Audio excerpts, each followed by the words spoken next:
Well, she can. She went back to the office and grabbed some paper. But our office is 5 minutes away. But my other colleague, the record,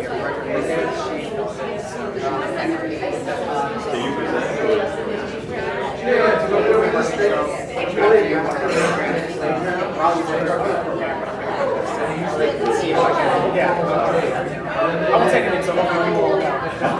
Thank you for having us.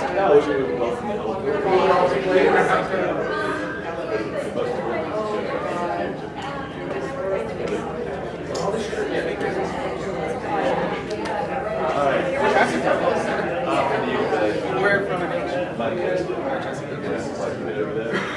Once my father went to school in that America. Well, there was some kind of boarding school back then. He's in his 80s now, so they were going to all the way up.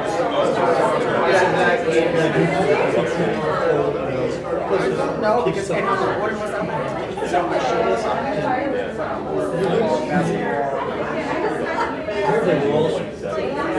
okay, yeah.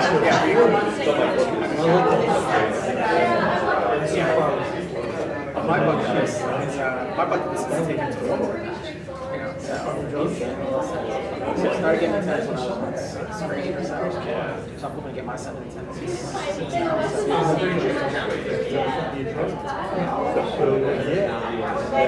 Oh no, yeah. I just hope because you know they're into it's a tantrum.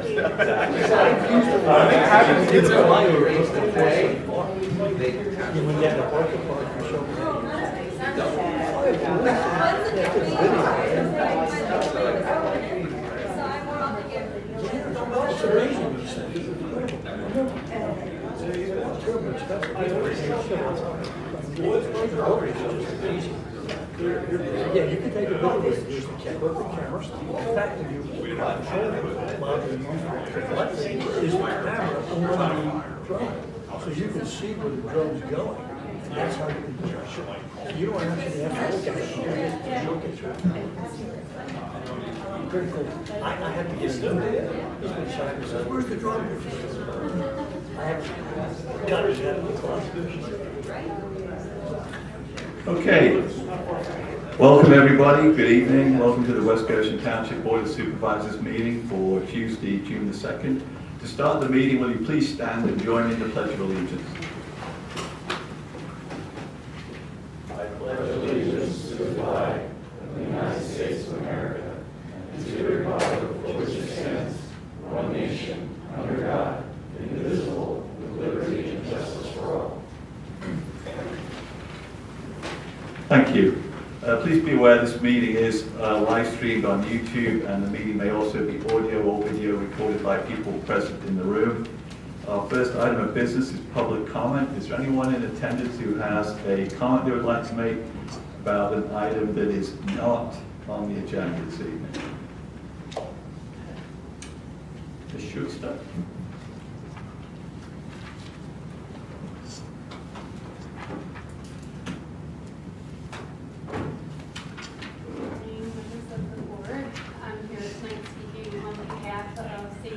Community members regarding ongoing flooding concerns in the West Town Road and Forsyth Run corridor.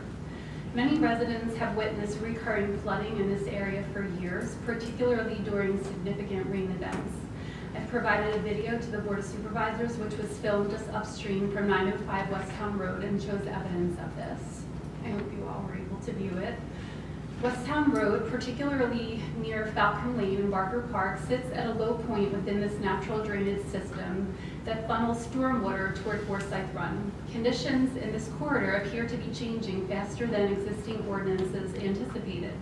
There are visible signs of stream bank erosion, displacement, and destabilization along Forsyth Run, which is evidence of fast-flowing, high-velocity, and forceful stormwater events. These events are not simply inconveniences, they raise legitimate concerns about public safety, infrastructure capacity, and long-term impacts of continued development within this watershed. If upstream development continues and more land is covered by impervious surfaces such as roads, rooftops, parking lots, Stormwater runoff reaches the corridor more quickly and in greater volume. Each additional impervious surface reduces the land's ability to absorb rainfall, increasing both the volume and velocity of water entering an already stressed drainage system. Given the existing conditions, it is clear that this location is unsuitable for development. We respectfully request that the township re-explore acquisition, conservation, or preservation options for 905 West Town Road if or when the property becomes available for sale. We recognize the township must balance growth, property rights, infrastructure, and environmental stewardship. Our goal is to encourage a proactive, long-term solution that benefits the entire community as well as the current property owner. We understand that the township has concerns about the cost of acquiring this property. We recognize that any significant expenditure must be carefully evaluated, and we appreciate the responsibility you have to taxpayers. We also believe acquisition should not be viewed as a township-only expense. Safe Forsyth Farm is actively exploring partnerships with private donors, conservation organizations, and potential county and state funding sources. Many successful preservation projects are completed through a combination of public and private funding. Acquiring and preserving this property presents a rare opportunity to address these concerns proactively rather than reactively. The land could provide space for floodwater storage, wetland restoration, stream corridor protection, and other natural functions that help reduce long-term burdens on public infrastructure. Thank you for your time and consideration. We appreciate the board's willingness to hear the resident concerns and look forward to continuing this conversation. Well, thank you very much for your thoughtful comments. Does the board have any questions for Ms. Schuster? Well, thank you. We did receive the video. I haven't had a chance to look at it. I think you sent it yesterday. So Chris has shared that. Do you have an address for where that video was taken? I'm not sure if I could exactly share that, but it's the back of Bottle Link. Do you have any update from Safe Forsyth Farms on the partnerships you're seeking? I mean, we've just been continuing to grow our group. In the short time that we've been together in 9 months, we have hundreds of followers. We have, How about the organizations that you're seeking some funding from? Is there any update on those discussions? Yeah, we're in the process of submitting for a 501c3 status, and once we have that, then we can start submitting for additional funding and support. Thank you. Is there anyone else with a public comment? Okay, then we'll move on to agenda item number 4, update on the Aqua Reservoir property. So I have a little bit of an update from the meeting that we last held. Aqua has informed us they need more time to resolve a couple of items in order to schedule the planned joint public meeting with the Board of Supervisors. First, they need some time for them to work through the legal matter with Westchester Borough on the right of first refusal for sale of the reservoir property. So this was mentioned at the meeting, but more time is needed to work through the legal process on that. And then secondly, Aqua needed to ensure availability of their professional representatives to make sure we have a successful meeting, and they need to make sure that those folks would be available. So therefore, we're looking now at dates in August, which is not what I said at the last meeting. I said, I think, the second half of June. So it's going to be at least a couple of months before that happens. So because of that delay, the board asked Chris, our township manager, to ask Aqua if it was possible to delay the drawdown of the reservoir by 8 to 10 feet, which is what they're planning. That was based on the feedback received from that meeting, and we knew that many residents in the neighboring community, that was an immediate concern. So we have been informed that Aqua can accommodate moving the initial drawdown of the reservoir back by 2 months until September the 1st, pending confirmation by their engineers that the drawdown can still be completed by October the 1st, because they have a PADP permit obligation to have affected that dewater by that date. So as of now, subject to their confirmation from their engineers, they have indicated they will delay the drawdown until to begin September the 1st, not in July, which is what they had initially communicated. Also, I want to advise everyone that Kristen and Buckley Bryan, our township solicitor, who also represent Westchester Borough for their legal matters, And because of the right of first refusal situation, Buckley Bryan cannot represent both the borough and the township, and conflict counsel has therefore been appointed for the borough to work through the matter with Aqua. If the borough and Aqua agree that the borough will waive their right of first refusal, then we believe that Crispin can continue to represent the township with respect to our acquisition of the property from Aqua. However, should the borough decide to pursue their right of first refusal, we would also need to appoint conflict counsel because Buckley Bryan would have a conflict representing either of their clients in that situation. So does anybody have any questions for us on this update? I don't have any other information other than was presented at the last meeting, other than what I've just described. Very good. Chris, do you have anything to add? Sorry, raise that? Yes, sir.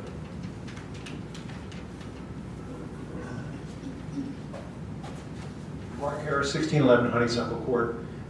They do have an active permit to, right now, granted by PADEP to draw down the lake, and it has to be done by October 1st, is that correct? Yes. That's my understanding from a communication from their attorney.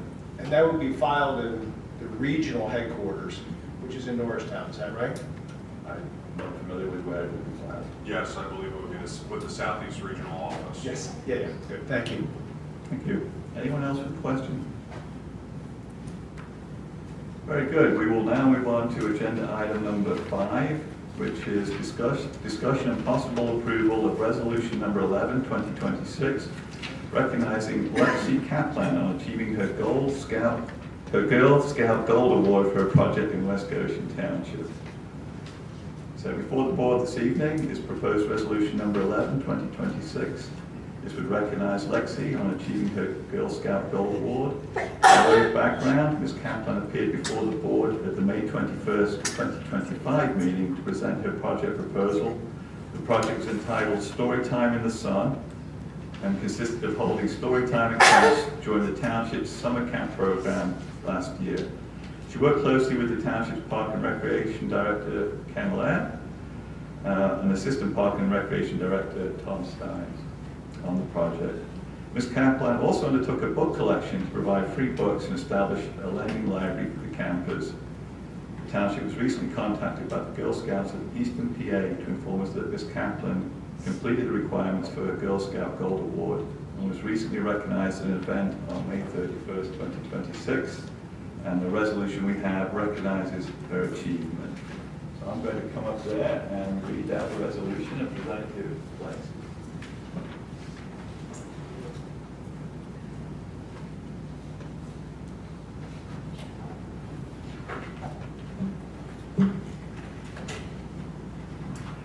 Okay, so this is a resolution of the West Goshen Township Board of Supervisors, Chester County, Commonwealth of Pennsylvania, recognizing Lexi Kaplan for achieving her Girl Scout Gold Award.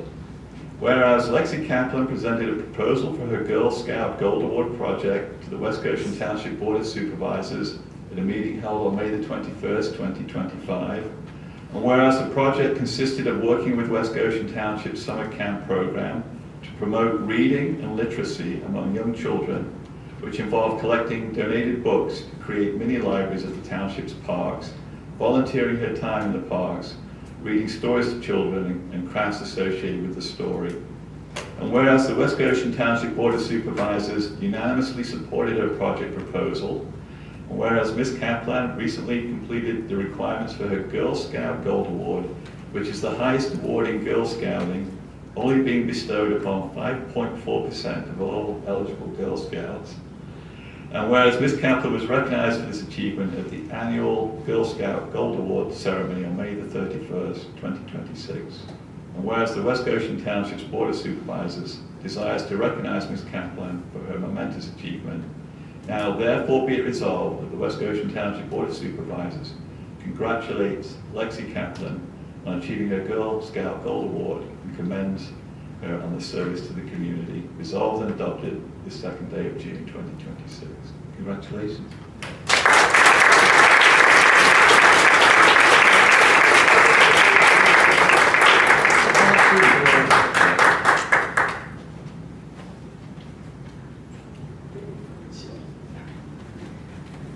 I also I think this is correct. I'm happy to announce that Lexi will be one of our summer camp counselors this year, so well done. Thank you.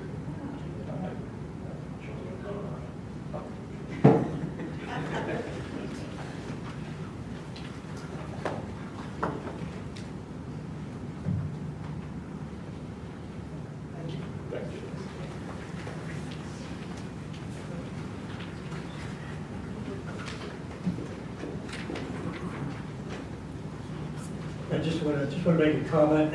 Ms. Kaplan, congratulations to you. I understand the Girl Scout Award is the most prestigious award given in Girl Scouting, and specifically it's to help fix a problem in this community and make a lasting change in their world. And as an Eagle Scout myself, and being a Boy Scout, so I can appreciate the amount of work that you put in order to get to this point in your career as a Girl Scout. If I may ask, do you have any ongoing plans from here? For Girl Scouting specifically? Whatever you want to tell us. For the summer, I'm going back and I'm working with the townships again, like at the summer camps. For Girl Scouts, I'm gonna continue for my final year as an actual scout and then complete my senior year of high school. I don't know where I'm going after that yet. I understand, I understand too much here. That's good, I think you got some plans in you. Very good. Thank you. Thank you. Okay, we'll move on to agenda item number 6. Which Mr. is- Chairman, we need a motion. and a Oh, I'm second so to sorry. Of adopt the course, resolution. I'm way ahead of myself. So I will make a motion to approve resolution number 11, 2026. Is there a I'll second? second. Thank you. Are there any public comments on the motion? Very good, then we'll take a vote. All in favor say aye. Aye. Are there any opposed? Hearing none, the motion passes 5-0. Congratulations. We've covered all the bases now, Chris? Yes, Mr. Chairman. All right, thank you. Now we'll move on to agenda item number 6. Discussion and possible approval of resolution number 12, 2026, granting preliminary final land development approval for the construction of a 510 square foot drive-through coffee shop at 829 Paoli Pike. Chris. Mr. Chairman, I believe there is a representative from Seven Brew Coffee here this evening. So before the board this evening is land development plan for Seven Brew Coffee at 829 Paoli Pike. This is the site of the existing Aldi Shopping Center, and the original land development plans were approved by the board on February 15, 2022, with an amended land development plan approved on November 1st, 2022. The plan included the Aldi grocery store, a Popeyes restaurant, and a retail pad site. The grocery store and the restaurant have both been constructed. The project proposes the construction of a 510 square foot drive-through coffee shop at this location within the previously approved Stanberry commercial development. The overall parcel encompasses approximately 16.98 acres and is situated in the C2 commercial shopping district. And this use is a permitted use in that zoning district. The project also includes associated site improvements, including a 200 square foot remote access cooler, parking facilities, site lighting, and landscaping. The Planning Commission reviewed the plan at the May 12th meeting, and some items of discussion included the traffic pattern in the shopping center, deliveries, potential employee conflicts with motorists, and potential backups in the queuing lanes, bollards, and curb height surrounding the store. The Planning Commission ultimately voted 8-1 to recommend approval. There are a number of review items and a proposed resolution number 12, 2026 that is before the board, as well as the plans that were prepared by Toth and Associates dated June 26, 2025, last revised April 16, 2026. I will bring the plans up momentarily for the board's review.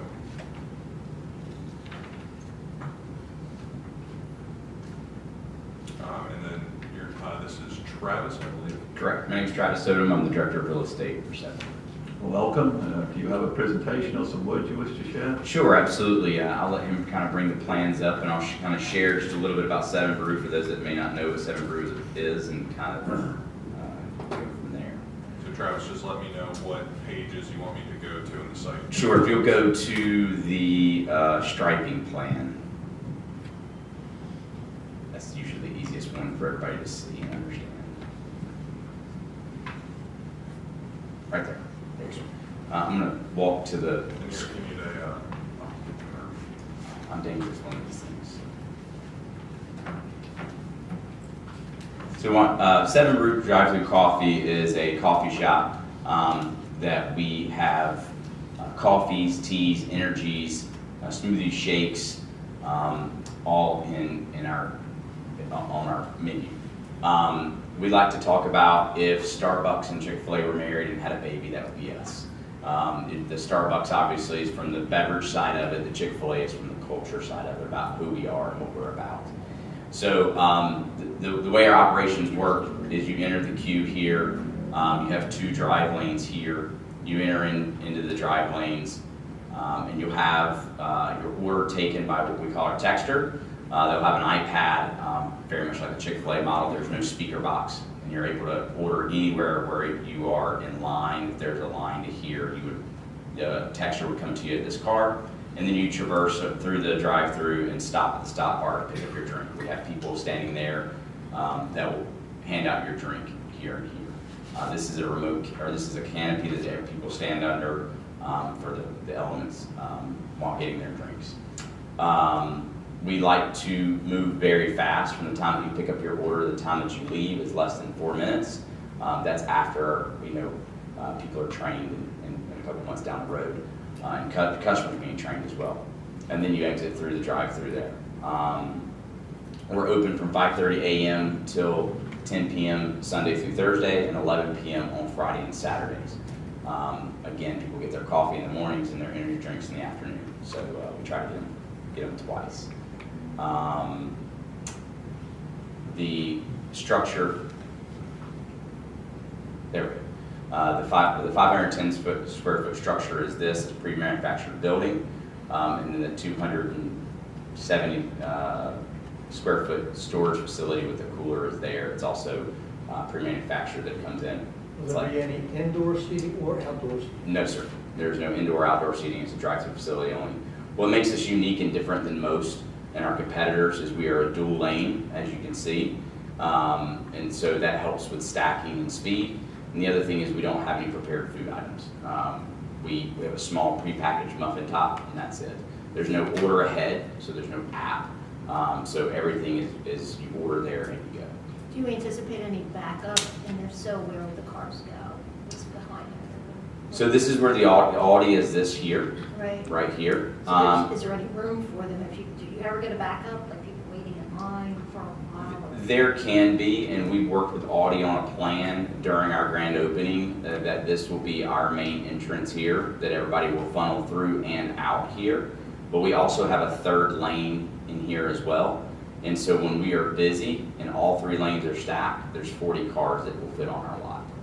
Is that reasonable to think that you wouldn't go beyond 40? So our max, we have thousands of hours of footage in another stand in Pennsylvania. And again, past our peak, past our 90 days of opening, our peak on a Saturday for 1 minute got to 24 cars. And Saturday's your busiest day? Saturday's our Is that what you're busiest saying? day, Is that what you're correct. referencing it to? Correct, Okay. yeah. So most of the time, we are going to be, in here. 99.999% of the time, we're going to be on our I believe, on our I believe, and Shelby, correct me if I'm wrong, that the additional lane was at the request of our deputy fire marshal during the review. Correct. So they added the additional lane to accommodate them. To accommodate the emergency services or to accommodate the additional flow? both. Okay. And parking for the associates who are working, where is that shown? It is right here, and then inside the island, and then here as well. How many employees do you anticipate employing at this location? 100 people is what we'll hire in the beginning. 100. Yeah, it's 3-day parks, but again, that's our opening staff. It will go down to somewhere between 50 and 60. And Travis, correct me if I'm wrong, but I believe the conversations were that there's no walk-up window, so there's not a place for people to park and walk up. That is correct. There is no walk-up. So everyone who wants to get a beverage has to basically stay in the car. Correct. Okay. Other questions for Travis from the board? Can you talk about the curb height and bollards that you'll have around the location? So we'll have bollards here So that, again, at the end of the canopy, there will be a bollard here to protect the canopy, and then another bollard here that will protect the actual corner of the building. I drew a blank. Sorry. And then the curb height is just here to be able to bullnose in for the cars. And is there any stormwater engineering practices that need to be adhered to on this property? Yeah, everything. I guess Evaldi. Yeah, and I looked at that because that was one of the things, in our normal motion or resolution, we add that they have to record a stormwater management Right. agreement. Right. But I reminded myself that when Stanberry developed the whole site, they had already recorded a stormwater agreement. They are not changing any of the infrastructure that's already been installed. And that agreement, I did check with Brian Evans from Seven Group, they're not responsible. So Stanberry Commercial LLC is responsible to maintain what's Okay. on the lot. What about shrubbery or anything like that to help mitigate some flooding or any type of? We have a landscaping runoff? plan. Okay. There's the landscape. Yeah. And also remember that when Stanberry took this through, the building was much larger. This is only a 510 square foot building, and the original approved recorded plan contemplated a much larger path site for this. 1,500, I think, wasn't it? It was like Something 1,700 like maybe. that. So the stormwater facilities are going to be over-designed for what this building Well, is. there is quite a lot of impervious surface because of the drive-through lanes, don't there? Yeah. Yeah, So the but building shrinks, but the actual Yeah. impervious surface may be the same as originally intended, used to design the stormwater. Okay, other questions? Yeah, deliveries, where will they be made and when? So our deliveries when they are delivered, they will be here in lane, what we conduct as lane 1. So they're designated. Again, and they will be early in the morning before our opening time, or our busy times. And then, so if the truck is here, again, like I said, we have textured out here. They will help them get around the truck and into these lanes. John, we added condition 2 to the decision based on the planning commission's comments and concerns about that. So it specifically says deliveries shall occur within one of the 2 drive-through lanes during off-peak hours. During delivery, 1 drive-through lane shall remain open for operations. We're not after hours, it's just during all peak hours. Correct. Yes. And you just need to be mindful of the township's noise ordinance that does regulate delivery times. So they are between, I believe, 7 a.m. and 10 p.m. So you just have to be within those hours. It's in the noise regulations in chapter 52 of the code.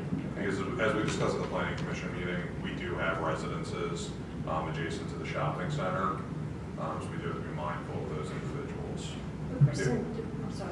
Kristen. I was just going to say the only exception to that is trash collection that can start at, I think, 6 a.m. Kristen, I was just wondering on decision number 2 for delivery, we talked about deliveries that they're only going to occur within one of the 2 drive-through lanes during off-peak hours only.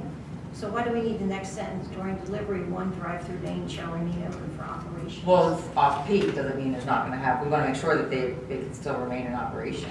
So you're not going to shut the whole place down and not let the cars go through if the delivery's being made, because then where are they going to go? But I thought it was only going to be made during off-peak hours. Off-peak doesn't mean when the store's closed. Off-peak means not the busiest times of the store being Oh, see, I open. didn't get that. I assume off-peak was when there's No. no No. business going on. Right. Yeah. No, the business will still be happening. It's just off peak. Travis, I just want to make sure there isn't a conflict between what you said and this language here. So I think I heard you say that you were expecting deliveries to be made early. Early. Correct. So So early, but your peak is in the morning. If this noise ordinance restricts kind of noisy operation. So our peak is 7 a.m. from 8 to 10 a.m. Okay, so 7 to 8 would be feasible. 7 to 8 would be Or then the feasible. middle of the day would be okay. Correct, too. yes. Yeah, all right, thank you. Other questions from the board for Travis? The Chester County Planning Commission, in a review of this proposal, suggests eliminating 5 parking spaces north of the dumpster. What's your thinking on that particular recommendation? I felt it wasn't needed because your parking spaces now exceed the number required by the township. You're saying north of eliminating these? Well, we did not eliminate these and based off of how many, these are for our parking for our employees. So they would need to be able So to you park. need them for your employees. Need these for our employees, correct?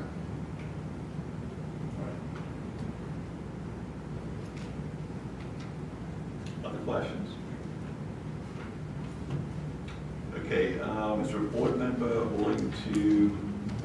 motion to approve resolution number 12, 2026? I'll make the motion. I'll second. Okay, so we have a motion and a second. Are there any public comments or questions on this, on the motion or what you've heard tonight? Ms. Chester, Do you need me to come up? if you wouldn't mind, just so everyone can hear you then.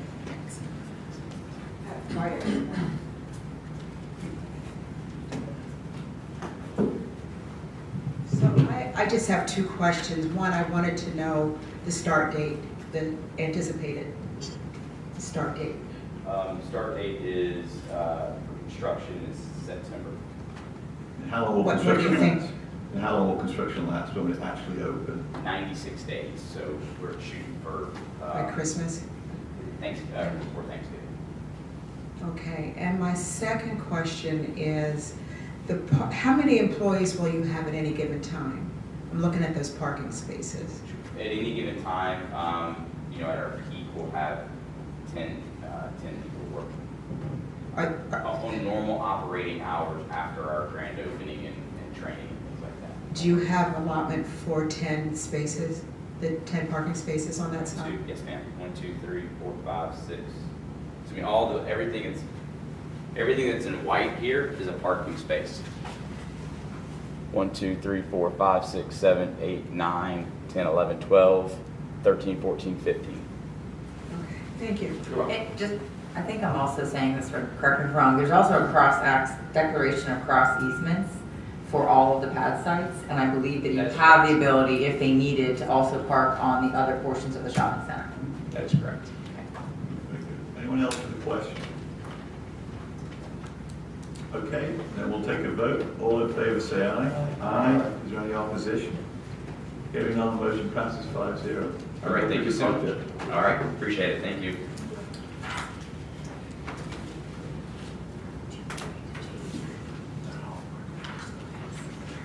Okay, next is agenda item number 7, discussion and possible approval of resolution number 13, 2026, granting preliminary final plan approval for a lot line change at 620 Norma Lane and 701 South 5 Points Road.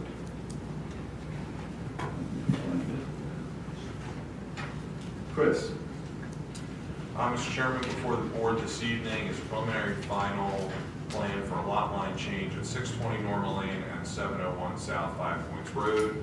The applicant is proposing to adjust the adjoining rear boundary line between the two properties to the southwest by approximately 114.4 feet.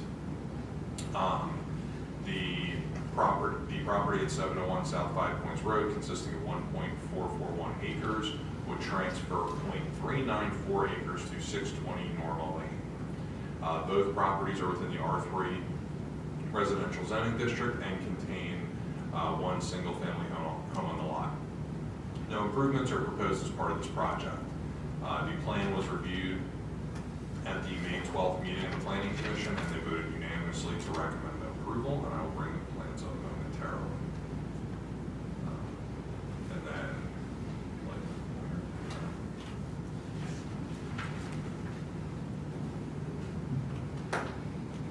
all right, so this is an aerial of the subject site, and then these are the detailed plans for the lot line change. Good evening, I'm Ryan McCormick from Chester Valley Engineers. We did the plan for our client Matt Ellis, who lives on 620 Norma Lane, which is Oh, I'm sorry, it's off. which is the property to the right. And then 701 South 5 Points Road is owned by Mr. and Mrs. Cantarella, which is to the left.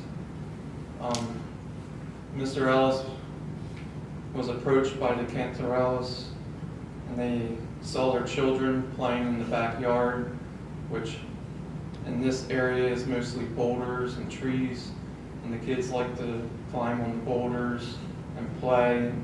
So they reached out to Mr. Ellis and asked them if they would like to purchase part of their property so that their kids could have more of a backyard.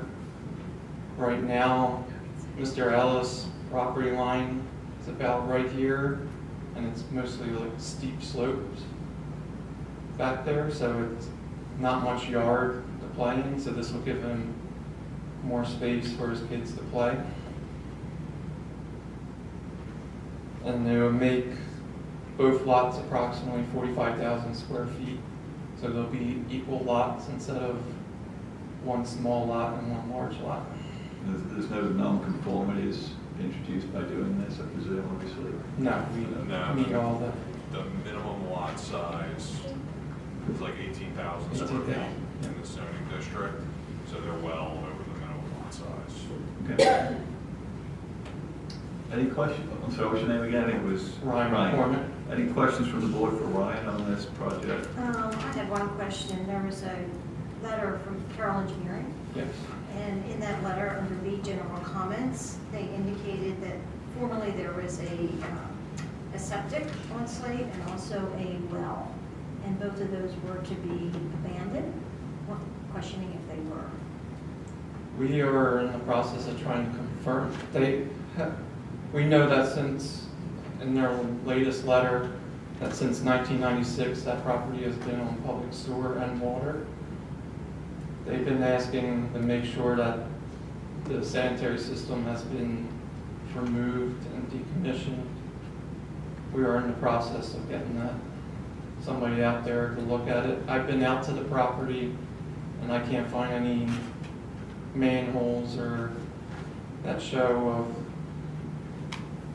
any relevance of the on-lot system. They do have a lateral that comes off the property and runs down in the backyards along with all these other houses for their sanitary. So they're gonna verify either with a metal detector or something whether the tank is there and investigate it, and then also any contamination associated with it, TCD? Yes, we reached out to somebody that does on-lot septic design. Okay, so you're in the process of doing that, and then Yes. they'll also do any soil sampling or anything for, Yes, once the tank's removed? yeah. Okay, and then what about the well? Is that abandoned? The well is Properly abandoned. The well's abandoned, and it's still on the property. It's probably hard to see. I don't know if you can go to the... It's probably abandoned with DEP or the county, I guess that would be. Be the county. Yeah. The department. county, yeah, It's abandoned by the county. standard. This little concrete pad next to the house, the well's still there, but there's no pump, there's nothing that services the well. It's just the main structure is still there connected to the house. Okay, so Chester County didn't require any inert material or anything to be put in that well? No. Okay. And Tina, the proposed approval would require compliance with any outstanding comments in Carol's letter. And so he does indicate that that is a condition that they could verify with respect to the on-lot system. Okay, thanks. So the purpose of this lot change is just to allow more play space for the kids, right? Yes. So as far as you know, I know it's not part of the application at this time, are there any plans to have an addition to this property, maybe a swimming pool or something like that in that backyard area? No, they're not. It's just for the kids to play. And not get sued by their neighbor for being on his rocks. That's what, well, that was one of That's what I the was things. thinking. They gave him permission to play back there, and he's like, I don't feel comfortable with them going into somebody else's yard. When they went to a lot of expense to get permission. Any other questions for Mr. McCormick? I'm sorry, Brian. Okay, is a board member willing to make a motion I'll make a motion. to approve resolution number 13, 2026? Is there a second? Second. We have a motion and a second. Is there any public comment or questions about the motion or the project? Okay, then we'll take a vote. All in favor say aye. Aye. Is there any opposition? Hearing none, the motion passes 5-0. Thank you, Ryan. Thank you for your time. Thanks. Kristen, are you heading out? I can sit around till 7 if you It's need me for up anything to you. else. No, I'm just conscious of you. No, I'll sit, thanks. Go to a busy meeting. Okay. Next is agenda item number 8, which is a presentation from the Friends Association for Care and Protection of Children. And I think, Joyce, are you going to introduce it? Yes.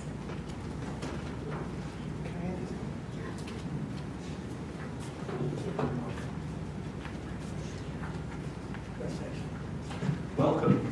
Thank you. Ms. Chester, just let me know when to change slides. Okay, thank you. Well, Urias will be Okay. ready. Good evening, Thank you. and thank you for allowing us to be here this evening on the agenda. I'm Joyce Chester. I'm Chief Executive Officer of Friends Association for Care and Protection of Children. And the purpose of our presentation tonight is we are new neighbors in West Goshen, and we would like to be wonderful neighbors to you. We've certainly been welcomed into the community, and just share a little bit about Friends, what we do, and how we work in the community. So we moved to West Bradford. We have a location in Westchester in the borough.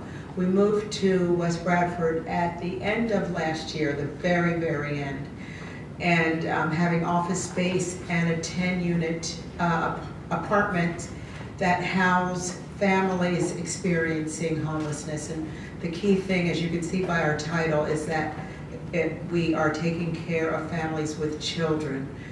Why that's so important in our community is, for those that don't know, in Westchester Area School District itself, there are 250 homeless children. And in the county, there are over 2,800 homeless children. So we are doing our part to protect those families and children and get them off to a solid start, helping their families reach economic stability. I'm excited about the opportunities for employment in this area. One of the things we will be looking into, however, are with the coming of the 7 brews, is the pattern of traffic that creates, because we already have Aldi's and Popeyes. So that's in the future, and that's something I'm keeping my eye on. But right now, I'd like to introduce Urias Cole, who is our Director of Eviction Prevention, our Eviction Prevention Program. We have 3 main programs actually in our organization. One is eviction prevention, working with the courts in Chester County. One is a solid case management program, so that when we get families stable, we can get them into more permanent housing. And one is a rapid rehousing program that gets people housed immediately that are facing homelessness. And we are doing that program in concert with the County of Chester. So with that, I'd like to bring Urias up to talk in detail about our eviction prevention program and our STEPS program, our case management program. So Urias, come on up. Thank you. You can clap. Good evening. Thank you, members of the governing board, administration staff, and community members.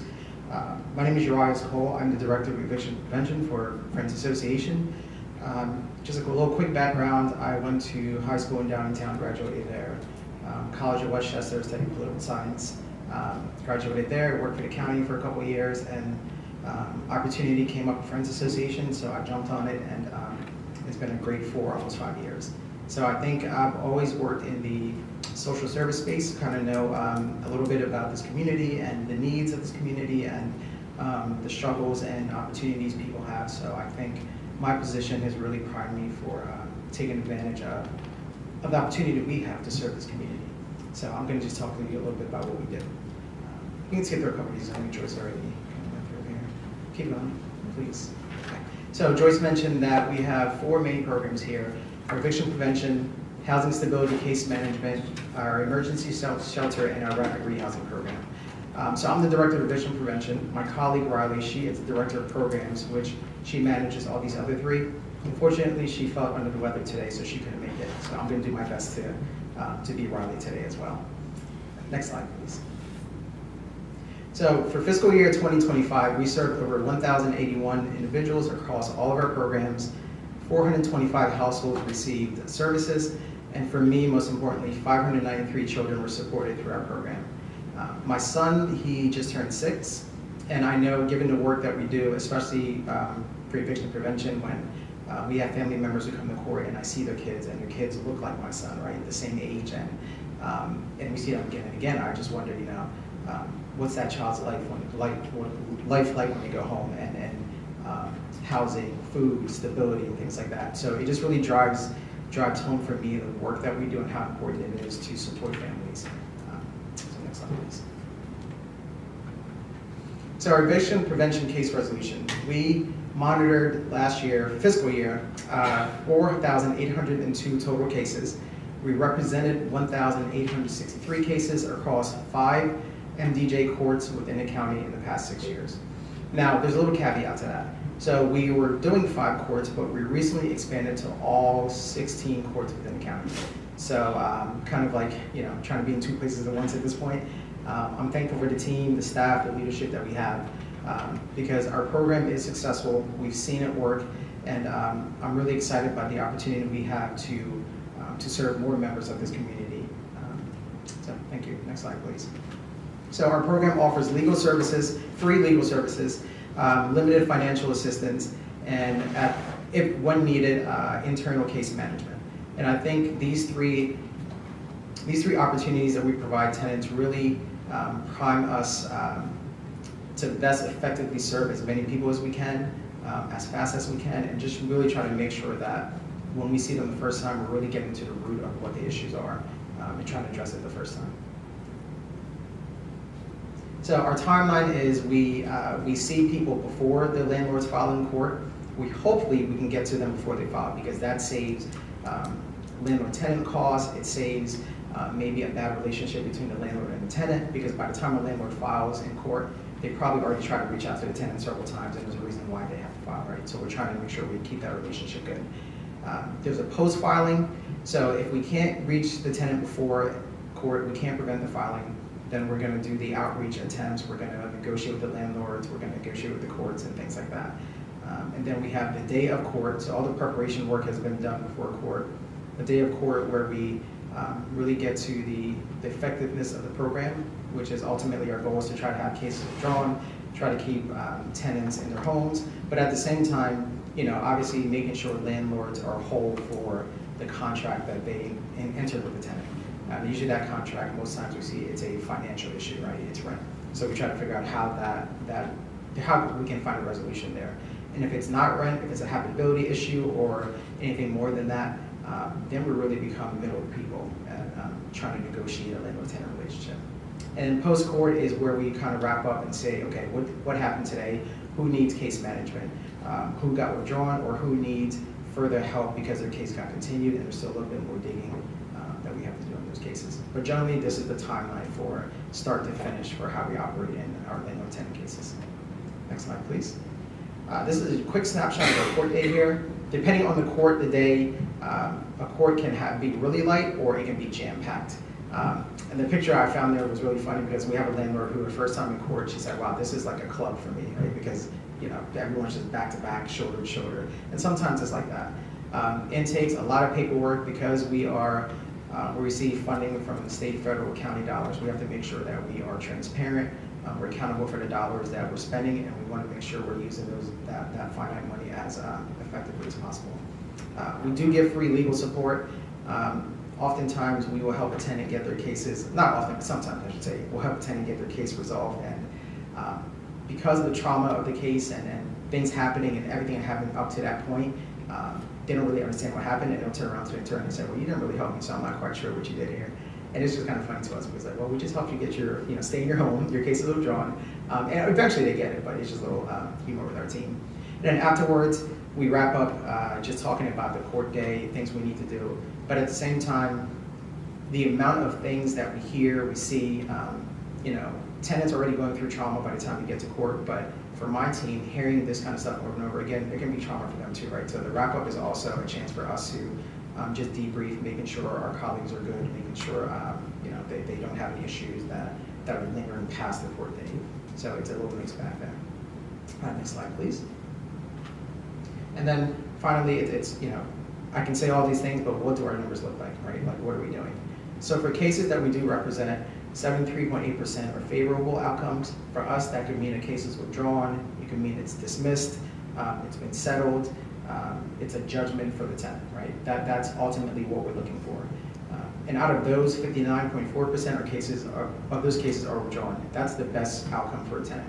Simply because if they go to move somewhere else, and let's say they go to West Goshen or Goshen Terrace here, and they look up a landlord-tenant hearing, track record. They're going to see a bunch of filings. Well, they want to see those cases overdrawn. That makes them more willing to rent to a tenant as opposed to seeing eviction. Right? That really doesn't look too good for tenants. So we're very proud of our high withdrawal rates. And then 23.7% are judgment for the plaintiff or judgment for the landlord. And that could mean the landlord received a pay and stay, meaning a tenant, if they pay the amount that's owed, they can stay, or sometimes it's just outright possession, meaning there's no monetary amount that can satisfy the case, the landlord just wants the tenant to leave. Now there's a little caveat in there because if it's pay and stay, that's a judgment for plaintiff, but we still try to work with that tenant on seeing if there's a path forward to paying that rent. So a pay and stay just simply means that maybe the balance was too high and within the limits of the court system, we couldn't find enough time to find enough resources to help pay that amount off. But we still try to do that on the back end as well. So a pay and stay could end up as a tenant still staying in their home. It just depends on the matter of how much it is and how fast we can find those resources. And now juxtaposed to cases that we don't represent, 47.4% have favorable outcomes, 38.4% of them are withdrawn, and 50% are judgment for the landlord. So I can, just based on what I'm looking at here, I think that when we step in and help, we do see a really good outcome, and not only for the tenants, but also for the landlords, right? Because if we're getting cases withdrawn, that means there was a satisfactory outcome for the landlord. And most of our cases are financial.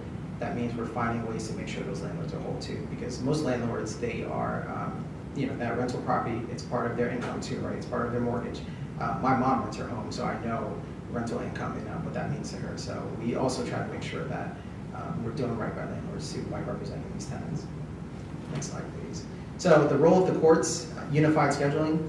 We asked that, so every court has a different landlord-tenant hearing on different days. When we had 5 cases, it was manageable. Now that we are 5 courts, now that we're in 15, it's kind of crazy, right? So what we do ask is that some courts will change their landlord-tenant hearings to a certain day, one day at a certain time. And that gives our team a chance to be dedicated to that court while we're also not distracted by trying to have conflicts with another court. Not every court can do that, obviously, because by the nature of volume and limited staff, we just can't be everywhere at once. But we try our best there. Cooperation with the landlords, cooperation with the courts to request landlord-tenant complaints. That really gives us a lot of information before court. So generally, sometimes we'll reach out to the courts and ask them for these complaints, and they don't have to give it to us, but they will share that information with us, and that gives us a leg up on a case, and it helps us get matters resolved quicker. So that's a great participation and cooperation we have with our court staff and the judges. Patience, negotiations sometimes take time, and if we can't find a resolution before court, when we get to court, most judges will give us the grace to negotiate with the landlord and tenant right there, and I think that is a kudos to them for being willing to allow us to negotiate with tenants and find some kind of resolution. Sometimes plans change. We'll talk to a tenant about certain things. When we get to court, tenant's like, I never said that, or I don't remember that, and now we have to pivot. So most judges do have some kind of grace and understanding, and they'll maybe grant us a continuance so we can find a better resolution. And then recognition, I think based on the numbers I showed you before and just the physical nature of us being court judges, seeing what we do, I do think that they recognize the impact that we have in their community.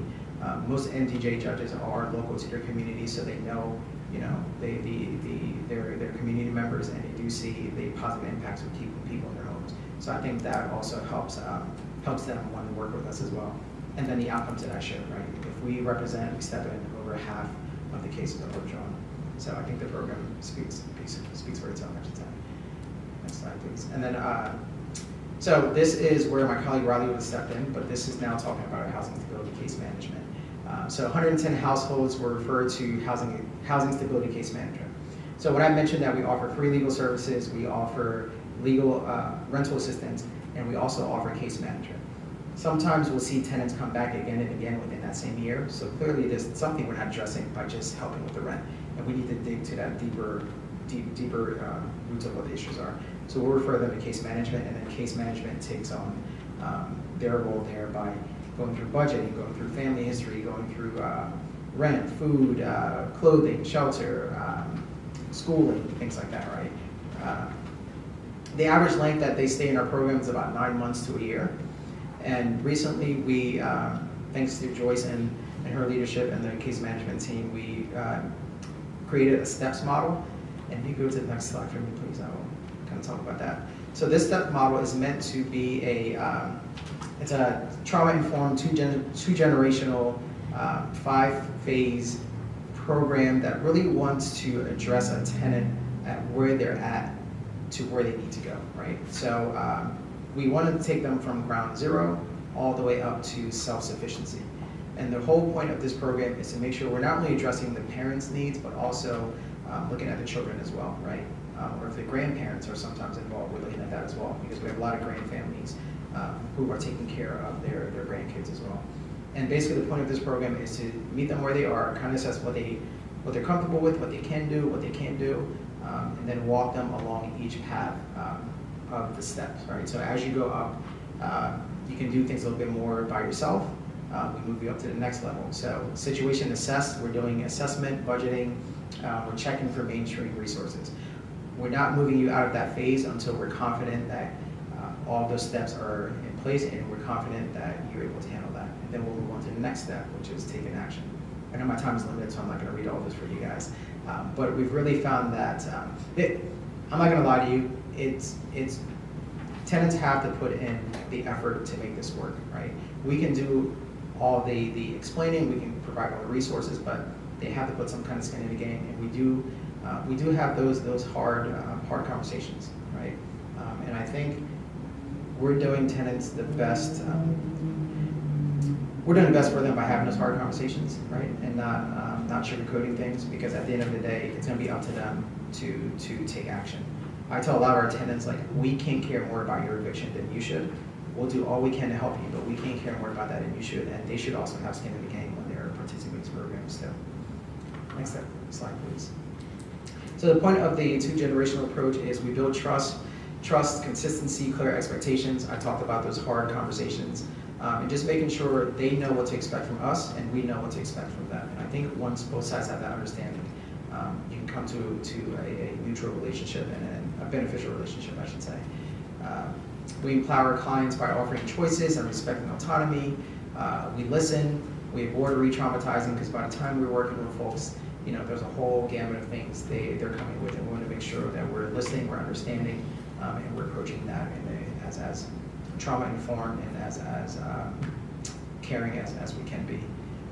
We engage both generations, like I mentioned, so it could be the mother and the child, or it could be the grandmother and the grandchild. Just making sure we're touching all aspects of that family's life. Next slide, please, sir. Post-pandemic challenges. So when we started this program, we had some private county-funded dollars, and then the pandemic came, so that got paused, and ERAP came along. ERAP was a great program because it really tried to help folks stabilize them with, rents were paused, so ERAP really helped get landlords money they needed while tenants weren't paying the rent. Once COVID finished, we realized that some other issues started happening, right? So affordability became harder, rent started going up because prices were already high. Housing authority vouchers became harder to get, longer wait lists. Resources became more restricted once those funding sources went away. So we had to kind of pivot and figure out, okay, without all this abundance of dollars, what are we going to do? And we relied on our, thankfully the county stepped in and helped there. Private donations stepped in. Our program really works with the community support that we receive. So other nonprofits help us. Churches step up really big when it comes to financial assistance for rental assistance. So I think our program, as much as I touted those numbers, and I should have said it before, as much as I touted the numbers before, this program really works by the support of the community that we get, right? The county, the townships, the judges, the churches. Next slide, please. So that is the presentation for our eviction prevention program and our other programs that we run within Friends Association to help our community members.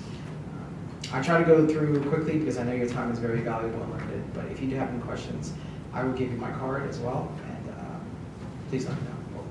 Are there any questions? Well, that was fantastic. That was fantastic. Thank you, Uriah. That was an excellent presentation. So So I hope the facility is working out for you here in West Goshen. Obviously you're still, okay. We love, did I say love today? We love it. We love having the whole team together in one space. We're in the bottom, we're in the office space at the bottom, and then the units are above us on the second and third floor. The units are beautiful, they're respectful, so when families come in that are going through some trauma, they feel like they're being treated with dignity. So, and they feel like they're starting over. So we're right down the road. So if anyone wants to come visit, please call. Urias is giving you his card. I have cards in my pocket. Pass these over. And we've been working. We work with Chief Carroll because we have a very good relationship with the police in Westchester, just to make sure if our families need extra support, and we want them to feel friendly towards each other, our folks and the police. And sometimes when you're in that situation, you might just feel like I can't call the police. Well, they're our friends. So that's been wonderful. I know John has come to visit us, and it's just the spot, the place is beautiful. The services are amazing, and my team is absolutely incredible. They are the thing that makes this work. So we have social workers on board, we have attorneys on board, we have very smart directors on board, and it just all works. So we will keep being good neighbors in this community, and we just thank you for your support.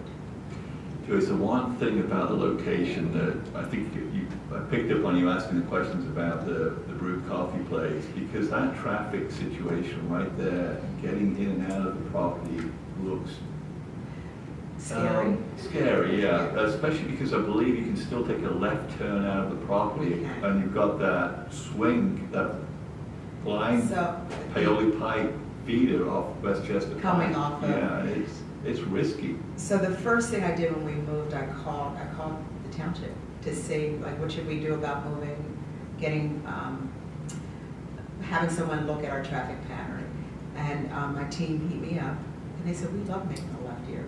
And I understand, because otherwise they have to make a right to go all the way around.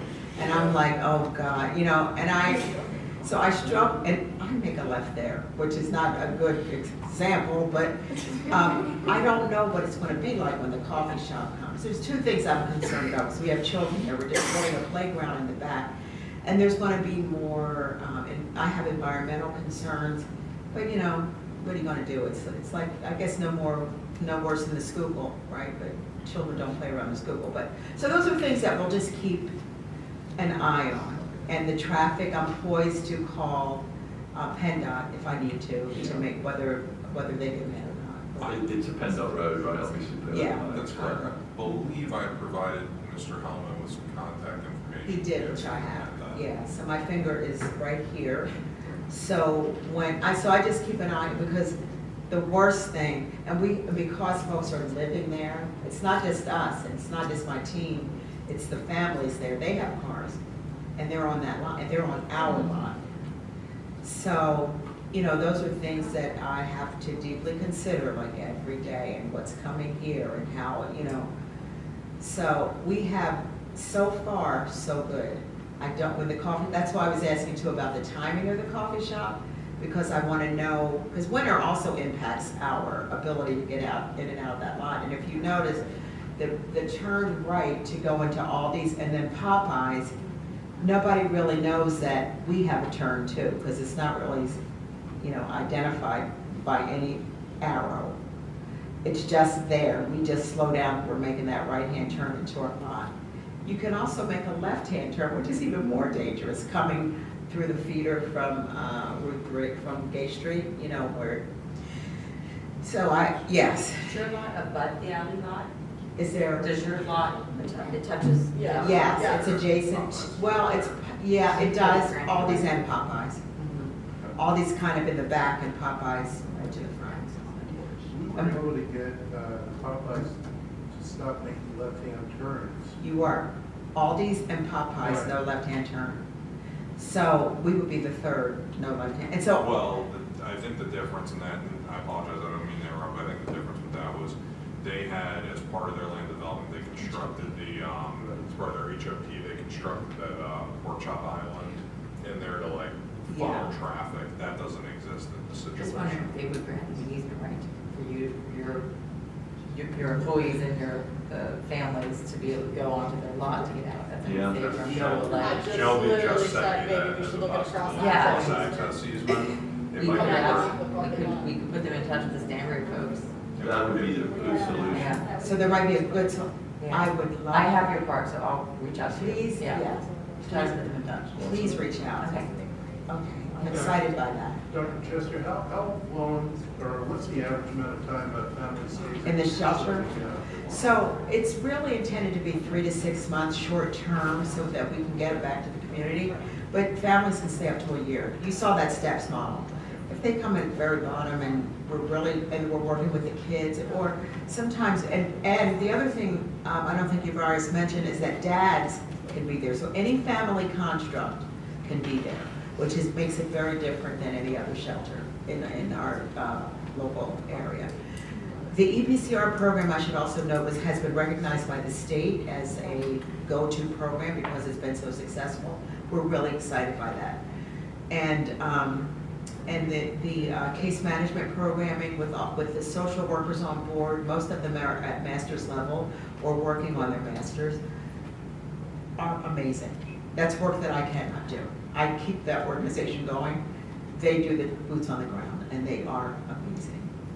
So we've had such wonderful success stories, people that you might even know that were once in our shelter, that you wouldn't know that now. The other question I had is, are the families aware of, that they're able to go to the Westchester area for the cover? Yes. Okay. Long and short of it, yes.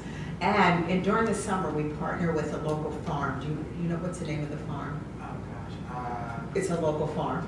And they actually do, did deliver food the other day. they bring food once a week. They have a pack, and this is healthy food. So it's not candy, it's not M&M's or Skittles. The greens and vegetables, and then sometimes from time to time they'll come in to teach the families how to prepare. And so now that we're in our new space, we have a full kitchen. So we're having more of that occur. We have a little library, and we have 2 spaces now. We can house 16 families at one time, 10 in the building on Paoli Pike and 6 in Westchester. And we have little children's libraries in each one, donated by donors. And that space is beautiful as well. It's just smaller than one in the borough. That's us, Friends Association, Care and Protection of Children. Well, thank you very much. It was a great meeting. Sorry, we took too long, but thank you so much Very for good. this opportunity. I appreciate it. Thank you. If you ever need to do like any kind of like fundraising event or anything like that, parks are always available. Thank you so much. Thank you. I don't know about Joyce, but I'd like to take my chances on that left with the, we call it like the NASCAR loop around. That's what it's like. I just have a question. Oh, yes. First of all, your program sounds absolutely stupendous. Thank you. Are you involved at all with the Dempsey House? So that's a drug treatment facility. And with the children there, I was a teacher and I know the children would go with them. Only as a community partner. Okay. So if people are struggling with drug and alcohol, that's a condition unto itself that they really need to resolve before they can start preparing for housing. We do work with all of those partners, including domestic violence as well. Okay. We are engaged with, and many of the local churches, we're engaged with them as well because, housing is at a premium. So we're always looking for that kind of support with resources, with services, because we can't do everything. So we have to align ourselves with those that can. So, yes, so thank you for asking that question. No, I'm a retired teacher and I know We work with the school district as well. We work Yeah, with the it was guidance- close to the guidance school that I worked at, and Uh-huh. it was like, I was thinking, this is fantastic, and that it's involved, like, we love the work. It's I not mentioned work. the strong community partners that we have. We don't like to pretend we know how to do things. We count now. Yeah. Now, I wouldn't go to an intrusion probate hearing, so. Right. What we do is make sure we identify who the strong partners are, and then we send referrals out to them. So Yeah. make sure we utilize those services. I love you all. Love you. Thank you for your services. Very good. Thank you again. Thank you. Thank you. Okay, we're on to agenda item number 9, discussion and possible ratification of professional services agreement with Code Inspections Inc. for rental property and fire inspections. Chris. I have one moment, Mr. Chairman. Mr. Chairman, before the board this evening is ratification of a professional services agreement with Code Inspections Inc. to provide rental and fire inspection services for the township. They previously provided these services for the township, having entered into an agreement in 2022. These services were replaced by a part-time inspector. This individual recently tendered their resignation, and township staff spoke with Code Inspections about filling this vacancy while a new employee can be hired. The rate would be $87 an hour. This is the same memorandum of understanding language-wise as we had before. Yes. It's just the rate has increased from when we last engaged with them. That's correct, Mr. Chairman. What was the prior charge? 82 an hour. And are we going to actively seek another part-time person to perform these duties? Yes. Okay, is that on Shelby? It's a team effort. Okay. Team effort. All right. Any questions from the board? Okay, I will make a motion to approve the professional services agreement with Code Inspections. Is there a second? Second.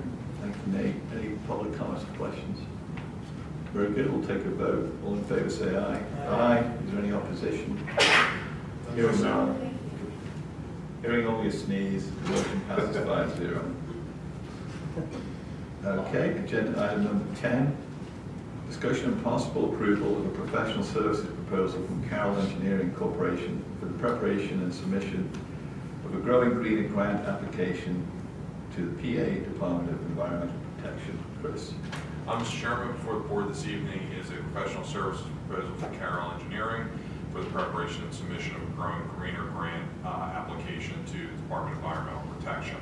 The proposal would be for a floodplain restoration project along Goose Creek on the 10.83-acre parcel that the township owns behind the Aldi grocery store.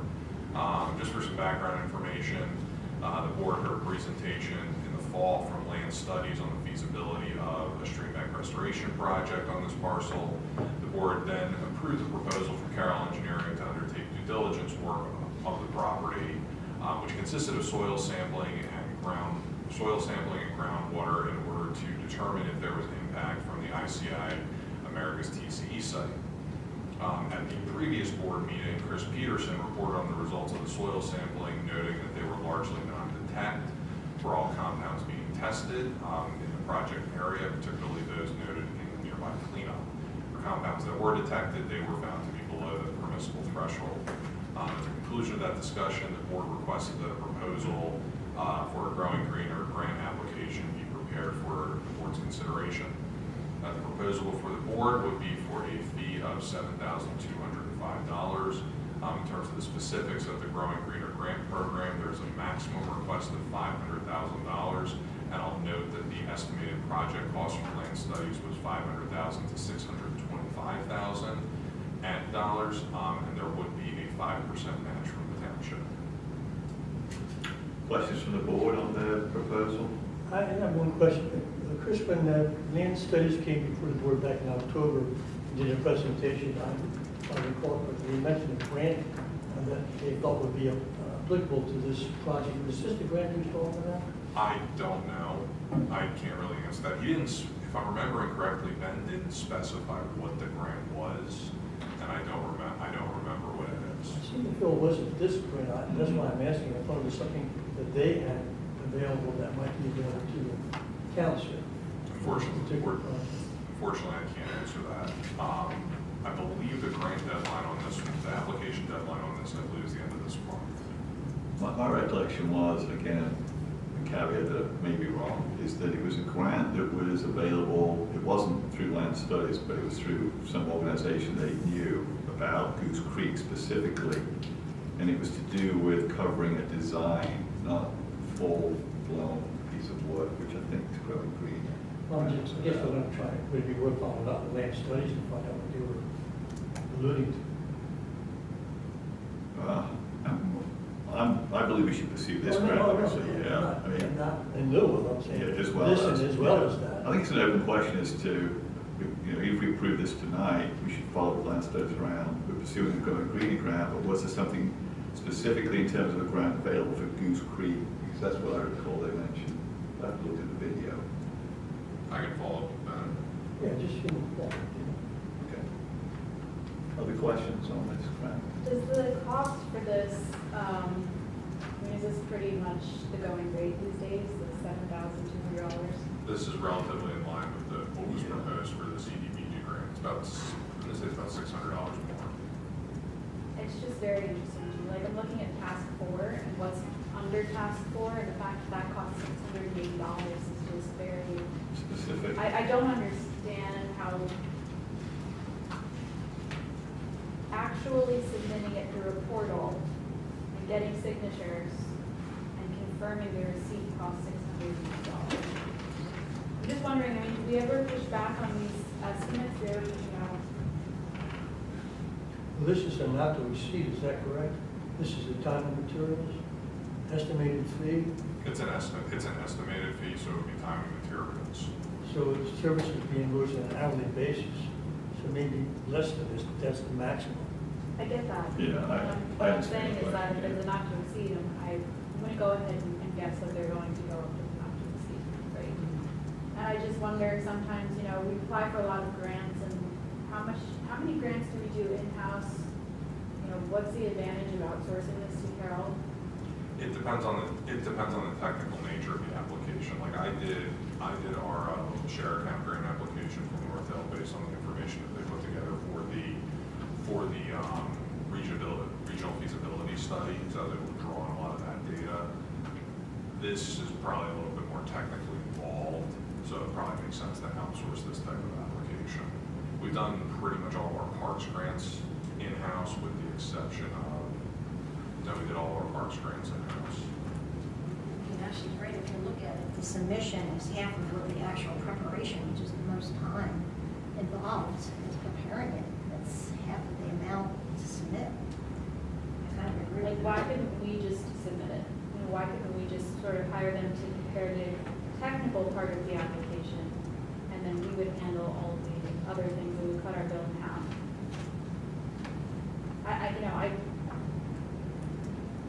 For what we're gonna be getting, I would say that it's worth paying for to do this. But I also know that some companies, and I'm not saying Carol in particular, it's just the way of doing business these days, is that some costs are a little excessive, and I'd be interested in negotiating some of these prices, maybe getting it down, especially because we give Carol a lot of business, and they can knock this down by a few $1,000s, and just, you know, sort of take care of the technical stuff, and then maybe do us a solid by, you know, submitting it through the portal and getting some signatures. That would be great. I'd be happy to take care. I'd be happy to take care of this submission.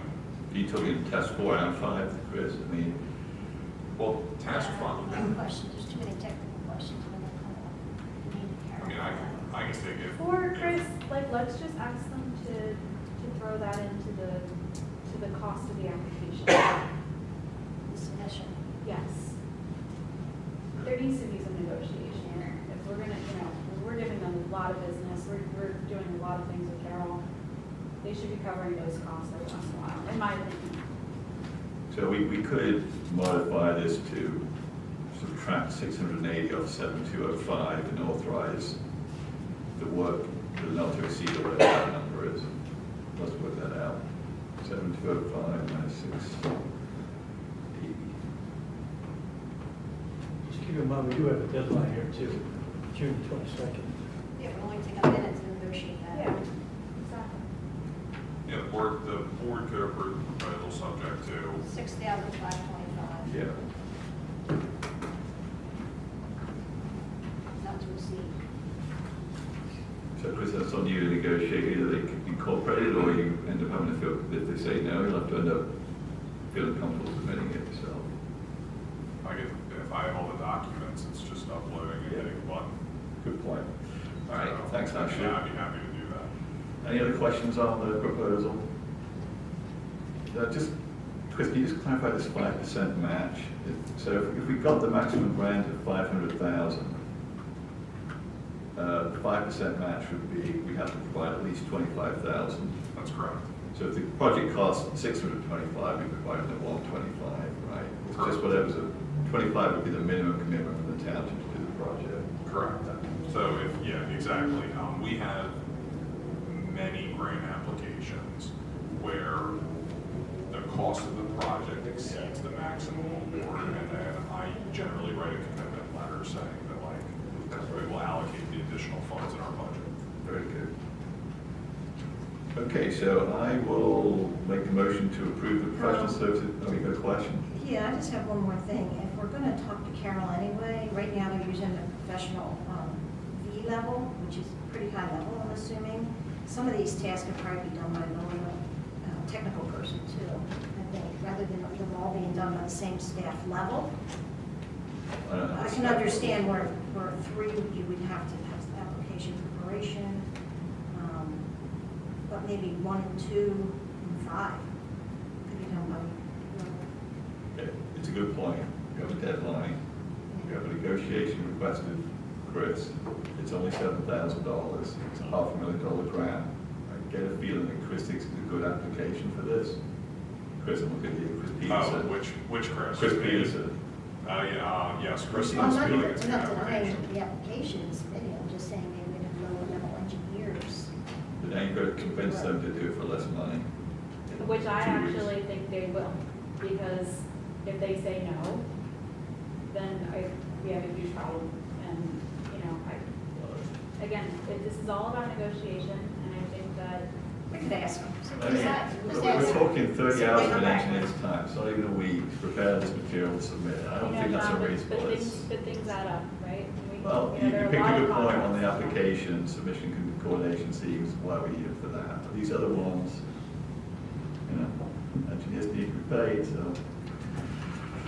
Do you want to approve it or not tonight? Yes, I do want to approve it tonight. Okay, well, what's the motion And that just you want? ask.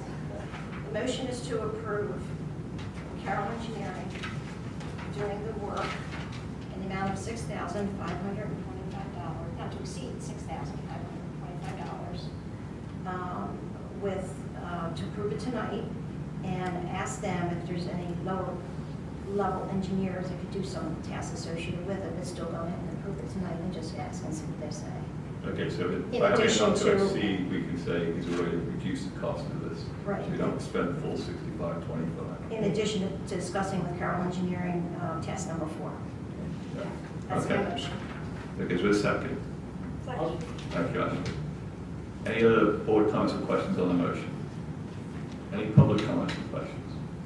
Okay, we'll take a vote. All in favor, say aye. Aye. Is there any opposition? Hearing none, the motion passes 5-0. Agenda item number 11, approval of the meeting minutes for May the 5th, 2026. I'll make a motion to approve the meeting minutes. I provided a typo correction to Chris, so with that typo correction, is there a second? Thank you, Ashley. Anyone else have any questions about the meeting minutes? Good. All in favor? Is there any public comment or questions? Okay, then we'll take a vote. All in favor, say aye. Aye. Is there any opposition? Hearing none, the motion passes 5-0. Agenda item number 12, approval of the bills to be paid for the general fund, the sewer revenue fund, the waste recycling fund, and the capital reserve fund. So is the board member willing to make a motion to approve the bills? Make the motion. Thank you, Ashley. Is there a second? Second. Any questions on the bills? I have one, Chris.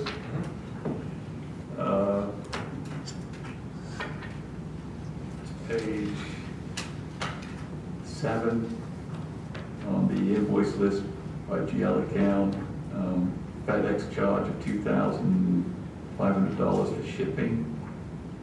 I'm not expecting to know the answer to that. If you could follow up, that would be great. Certainly. Page 7. Yeah. questions. Anyone else got any questions on the list? Okay. Public comments or questions on the bills list? Okay, I'll take a vote. All in favor say aye. Aye. Is there any opposition? Hearing none, motion passes 5-0. I motion to approve to adjourn the meeting at 7:25. Is there a second? Thank you, Ashley. All in favor of adjournment say aye. Aye. Thank you, everyone.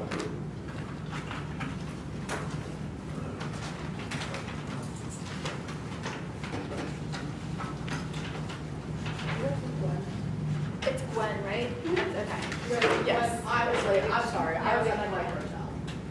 Oh. That's why I It was came. nice to meet all of you. Nice to meet Thank you. you. Good luck with your internship. Yeah. Yeah. Hopefully it wasn't too boring No, for it's you. good, actually, really good. Good. Try to make it really exciting. See you, Gwen. Bye. See you Friday.